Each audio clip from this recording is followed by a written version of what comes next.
Anda kembali di Metro Siang pemirsa, dan kembali kami lanjutkan informasi. Penasehat khusus Presiden bidang politik dan keamanan, Wiranto, memastikan tuntutan aksi unjuk rasa yang disampaikan masyarakat telah didengar oleh Presiden Prabowo Subianto. Meski begitu, menurut Wiranto, apa yang menjadi tuntutan dari masyarakat tidak bisa secara langsung dipenuhi seluruhnya. Bagian apa yang diminta oleh para pendemo, oleh masyarakat, ya tentu selalu didengar oleh Presiden ya.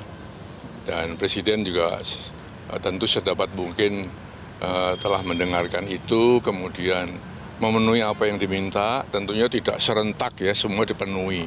Ya, kalau semua permintaan dipenuhi kan juga repot ya, oleh karena itu tentu kita nyerahkan saja kepada Presiden yang saya tahu beliau sangat memperhatikan, sangat mendengarkan, dan responsif ya terhadap apa yang diharapkan rakyat. Pemirsa, aksi demonstrasi yang terjadi di sejumlah daerah pada pekan lalu menyuarakan keresahan dari masyarakat dari berbagai lapisan, mulai dari organisasi masyarakat, mahasiswa hingga masyarakat sipil terkait dengan apa yang sudah terjadi dinamika baik itu di pemerintahan maupun di Dewan Perwakilan Rakyat Republik Indonesia.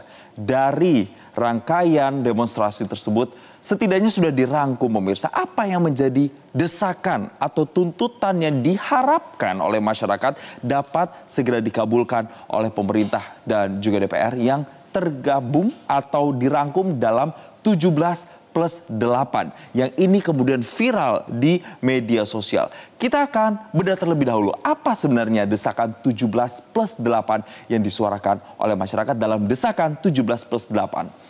Kalau kita melihat pemirsa, dari tuntutan yang sudah disampaikan, ini merupakan rangkuman dari tuntutan-tuntutan politik yang terjadi pada aksi demonstrasi yang terjadi di sepanjang selama pekan kemarin di seluruh daerah, hampir seluruh wilayah di Indonesia, pemirsa, di beberapa wilayah di Indonesia maksud kami. Dan itu isinya ada 17 tuntutan jangka pendek yang targetnya selesai dalam 1 minggu. Artinya apa pemirsa? Artinya hari ini, tenggat waktunya sampai dengan 5 September 2025. Selain ada 17 tuntutan jangka pendek, ada juga 8 tuntutan reformasi jangka panjang yang diharapkan bisa dicapai atau dituntaskan dalam waktu 1 tahun. Kita akan melihat sebenarnya siapa saja pihak yang menyuarakan desakan atau tuntutan-tuntutan ini hingga kemudian terbentuklah 17+8 tadi. Jadi tuntutan ini dirangkum oleh konten kreator yang kalau kita lihat Instagramnya pemirsa, ada Jerome Pauline, ada Salsa Erwina Huta Galung, ada juga Sheryl Marella yang membuka, ini ada merembukan jutaan suara rakyat di kolom komentar mereka yang kemudian mereka upload dalam media sosial mereka. Tapi rangkuman ini juga berasal dari ada desakan sekitar 211 organisasi masyarakat sipil pemirsa yang dipublikasikan melalui website YLBHI. Kemudian selain itu juga ada siaran pers dari PSHK. Kemudian juga ada pernyataan sikap dari Ikatan Mahasiswa Magister Kenotariatan UI. Selain itu pemirsa, dalam slide berikutnya ada juga desakan-desakan yang disampaikan. Ini pernyataan dari sikap Center of Environmental Law dan Climate Justice dari Universitas Indonesia. Artinya ini mewakili pihak akademisi atau sivitas akademika begitu pemirsa. Kemudian ada tuntutan demo buruh yang berlangsung pada 28 Agustus 2025. Serta ada 12 tuntutan rakyat untuk menuju reformasi transparansi dan keadilan oleh Reformasi Indonesia. Yang ini semuanya dirangkum atau disampaikan di change.org yang bahkan ini sudah mencapai 40.000 dukungan pemirsa. Dari suara-suara inilah kemudian dirangkum menjadi 17 tuntutan tadi dalam jangka pendek dan juga 8 jangka panjang.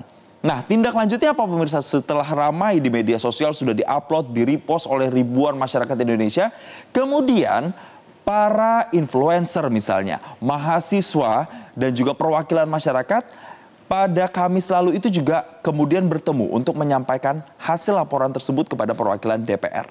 Salah satunya adalah Abigail Limuria, pemirsa, yang memang juga vokal terhadap apa yang terjadi dinamika belakangan ini di Indonesia.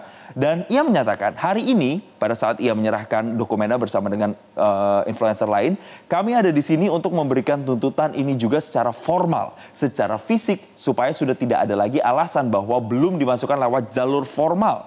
Dan kami juga mau mengingatkan bahwa kami belum puas dengan janji, dengan rencana, dengan kata-kata akan, dengan kata-kata menimbang, kami ingin bukti konkret.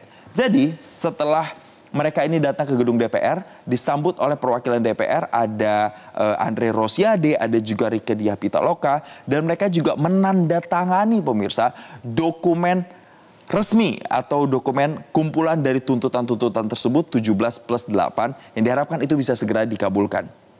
Kita akan bedah satu-satu pemirsa. Dari yang 17 dulu, ada setidaknya 17 tuntutan yang disampaikan dalam poin-poin tersebut yang ini saya kutip dari akun Instagram Jerome Pauline yang memang banyak sekali mendapatkan repost atau disebarkan ulang oleh pengguna media sosial. Ada beberapa poin yang ingin saya tekankan di sini. Yang pertama, ada poin menarik TNI dari pengamanan sipil dan memastikan tidak ada diskriminasi atau kriminalisasi para demonstran. Karena juga ini sejalan dengan suara mahasiswa yang menyatakan bahwa ada rekan-rekan mahasiswa yang masih ditahan akibat demonstrasi kemarin. Kemudian juga yang paling menyita perhatian nomor 2 pemirsa, bentuk tim investigasi independen untuk kasus Afan Kurniawan, driver ojek online yang kemudian meninggal atau menjadi korban pada saat demonstrasi itu berlangsung pemirsa. Kemudian juga yang ini menjadi pemantik pada saat itu, yaitu membekukan kenaikan gaji serta tunjangan. Pada saat itu demo ini bisa terjadi karena ada wacana kenaikan tunjangan rumah DPR 50 juta per bulan yang pada akhirnya disampaikan oleh Presiden Prabowo Subianto dan juga waktu itu ada perwakilan dari DPR, ada Puan Maharani, ada sejumlah menteri dan juga ketum parpol yang menyatakan bahwa akhirnya itu juga dicabut pemirsa. Lalu yang lainnya ada menuntut untuk publikasikan transparansi anggaran, ini terkait dengan DPR, kemudian mendorong Badan Kehormatan DPR, kemudian memecat atau menjatuhkan sanksi tegas kepada kader DPR yang tidak etis di hadapan publik. Karena kalimatnya kan pada saat itu menonaktifkan beberapa anggota DPR. Ada juga mengumumkan komitmen partai melibatkan kader dalam ruang dialog publik yang pada saat itu juga sudah akhirnya dimulai. Mahasiswa sudah mulai bisa bertemu dengan perwakilan DPR, Sufmi Dasko dan juga San Mustafa. Kemudian untuk Polri sendiri diharapkan bisa membebaskan demonstran ditahan, menangkap dan memproses hukum secara transparan, hingga ekspektasi terhadap TNI dan juga Kementerian Sektor Ekonomi yang diharapkan secara garis besar ini bisa membuka dialog dan mengambil langkah-langkah misalnya untuk mencegah PHK. Yang juga ini ujungnya adalah kesejahteraan masyarakat lagi pemirsa. Jadi banyak hal, mulai dari korban demonstrasi, mulai dari tuntutan kepada DPR, kepada pemerintah, sampai dengan kesejahteraan masyarakat secara umum. Yang diharapkan tanggal 5 September 2025 ini bisa diselesaikan. Tapi kalau kita menilik kata Wiranto tadi, ternyata kan harus butuh waktu, butuh tahapan. Nah, selain 17 tuntutan tadi, ada lagi 8 tuntutan yang diharapkan ini bisa selesai atau dicapai dalam waktu 1 tahun. Jadi mulai dari yang pertama membersihkan reformasi DPR secara besar-besaran, kemudian ada juga suara untuk reformasi partai politik dan pengawasan di eksekutif, kemudian menyusun rencana reformasi dan perpajakan yang lebih adil, mensahkan dan juga menegakkan UU perampasan aset koruptor. Ini juga jadi banyak ramai diperbincangkan pemirsa, yaitu RUU perampasan aset yang sampai dengan saat ini tanda kutip mandek dalam pembahasannya, sehingga ini kemudian menimbulkan keresahan terutama bagi pejabat-pejabat yang dianggap seringkali merugikan masyarakat dengan aksi korupsi mereka.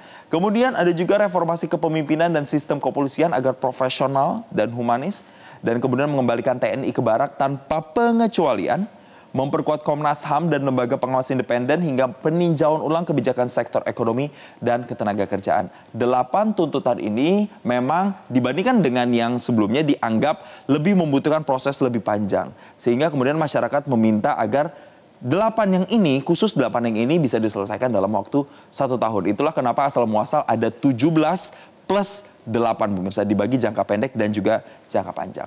Selain ada 17+8, warna pink atau merah muda dan juga warna hijau ini menghiasi tuntutan tersebut. Artinya menjadi background dari uploadan tuntutan tersebut pemirsa.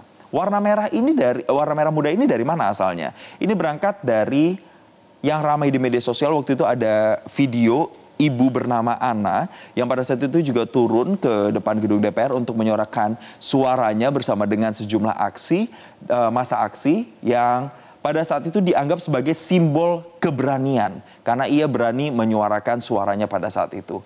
Dan kalau warna hijau ini dianggap sebagai warna green, hero green, karena ini adalah melambangkan perjuangan pada saat itu Afan Kurniawan yang juga menjadi korban meninggal dunia. Satu dari sejumlah korban lainnya yang kemudian tewas atau meninggal dunia dalam aksi demonstrasi yang terjadi di sepanjang minggu kemarin di Jakarta, pemirsa. Jadi dua warna inilah kemudian menjadi simbol harapan dan simbol perjuangan masyarakat Indonesia yang setidaknya bisa dilakukan di media sosial. Lalu apa sebenarnya menjadi tanggapan dari serangkaian aksi yang sudah dilakukan? Tentunya mahasiswa, sekelompok masyarakat, ini perwakilannya sudah bertemu juga dengan perwakilan pimpinan DPR yang menyatakan, boleh dikembalikan tadi ke slide-nya, ada Sufmi Dasko Ahmad yang tadi ditutup dengan meminta maaf pemirsa kepada masyarakat Indonesia agar kemudian bisa memberikan waktu kepada DPR RI untuk kemudian berbenah dan mengakui bahwa memang perlu evaluasi dan meminta maaf atas kekurangan-kekurangan yang terjadi yang selama ini sudah dilakukan oleh DPR RI, dan diharapkan masyarakat nantinya juga bisa terus mengawal berbagai kebijakan dan tuntutan yang kemudian sudah disuarakan. Itulah tadi pemirsa, setidaknya ada desakan 17+8 masyarakat yang sampai dengan hari ini pun ini juga masih terus bergaung di media sosial. Mungkin Anda yang punya Instagram pun juga mengubah foto profil picture Anda dengan warna pink hijau. Ini yang kemudian juga diharapkan bisa seturut dengan banyak mayoritas masyarakat yang menyuarakan hal serupa. Dan itulah tadi pemirsa desakan 17+8 masyarakat, dan berikutnya nanti di Metro Siang kami akan hadirkan. Jelajahi cara baru mendapatkan informasi. Download Metro TV Extend sekarang.